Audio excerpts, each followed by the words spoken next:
সাধন ভজন নাই, যাদের সাধন ভজন নাই তারা উচ্ছৃঙ্খল, তারা অশান্ত।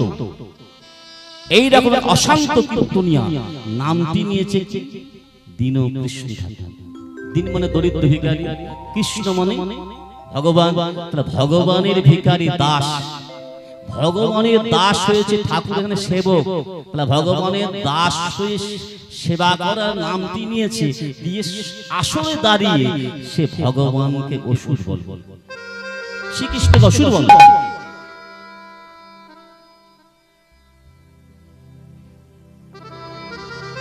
কি মেনে নেওয়া যাবে? কি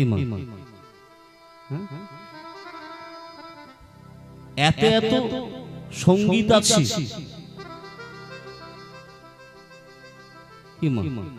সাধ্যের আসলে কেন হরিনাম সংকীর্তন হচ্ছে?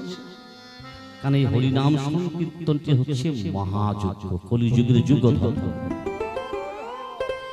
এই যজ্ঞ যারা পরিচালনা করেন তাদের নাম আচার্য বা পুরোহিত। আমি ইউটিউবেতে বলছি, দীনকৃষ্ণ ঠাকুর আপনি সাবধান, আপনি আগে পুরোহিত হন। পুরোহিত মানে একটা যজ্ঞের পরিচালনা করতে গেলে পুরোহিত হতে হয়। কি গো, কি মা সাধ্যে যে ক্রিয়াকর্মগুলি করলেন,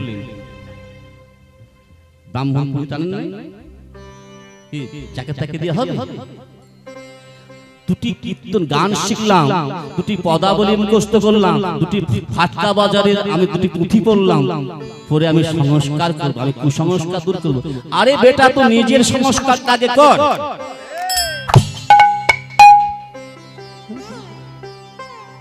নিজের সংস্কার হতে গেলে এই দেহটা পঞ্চকোষী দেহ, পঞ্চকোষের সাধন করে নিজেকে দেখে নিতে হবে আমি কে, আমি কার।